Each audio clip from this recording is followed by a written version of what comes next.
Sümükungning dunyo qarashi, kishilik turmush qarashi va qimmat qarashidan iborat uch qarashi bilan hozirgi zamon ijtimoiy qimmat qarashining ko'p jihatda o'xshashligi bor.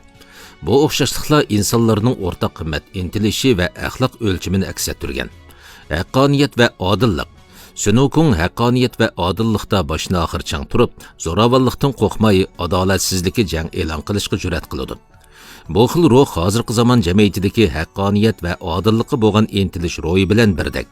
Hozirgi jamiyatda kishilar odillik, barobarlik va qonun orqali idora qilishni ta'kidlab, har qanday shakldagi kamsitish va zulmga qarshi turib, tirishib odil, haqqoniy ijtimoiy muhit yaratmoqda. Kurash qilish va olg'a intilish. Sünukungning hayoti kurash qilish va olg'a intilish ro'yiga to'lgan.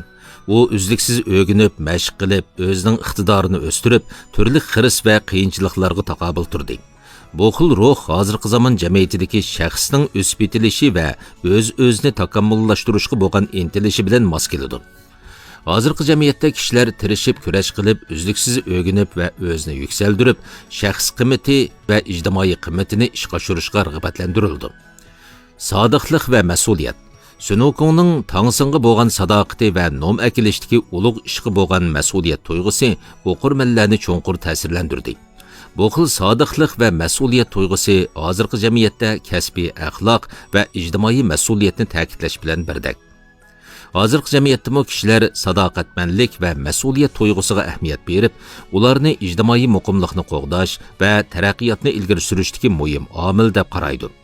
Mayli xizmat yoki turmushda bo'lsin, kishilar o'zining mas'uliyatini ustiga olishi, o'zining g'oyasi va kasbiga sodiq bo'lish kerak. Kollektiv hamkorlik va o'zaro yordam berish. G'arbga sayohatda Sünukung, Tangsing, Jubaji, Shasing qatorliqlar bilan ittifoqlashib, o'zaro yordam beradigan kollektiv bo'lib tashkillanib, turli xiris va qiyinchiliklarga birlikda yuzlandik. Bu xil kollektivizmlik ruh va o'zaro yordam berish ro'yi hozirgi jamiyatda kollektiv hamkorlik va kollektivizmlik ruhga ahamiyat berishni ta'kidlash bilan birdek. Hozirgi jamiyatda kishilar o'zaro hamkorlik va kollektivning kuchini namoyon qilishni ta'kidlaydi. Faqat o'zaro hamkorlashish va o'rtaq tirishish orqali texmi cho'ng nishon va muvaffaqiyatni amalga oshirg'ili bo'ladi deb qaraydi. Jang e'lon qilishga va yangilik yaratishga jur'at qilish. Sünukung ko'ni qarash va nopozga jang e'lon qilishga jur'at qilib, uzluksiz yangilik yaratish va biz hosil qilish ustida izlandi. Bu xil ruh hozirgi zamon jamiyatidagi yangilik yaratish va o'zni o'zgartirishga bo'lgan intilish bilan birdek. Hozirgi jamiyatda fan texnikaning ushqandak taraqqiy qilishi va jamiyatning uzluksiz olg'a besishiga ergishib, kishilar uzluksiz turda o'ziga jang e'lon qilib, ko'ni qarashlarni buzib tashlab, boturlik bilan yangilik yaratib, davrning o'zgarishi va taraqqiyotiga moslashish kerak. Yuqorqilarni yig'inchoqlaganda Sünukungning dunyo qarashi, kishilik turmush qarashi va qimmat qarashidan iborat uch qarashi bilan hozirgi zamon ijtimoiy qimmat qarashining ko'p jihatda o'xshashligi bor.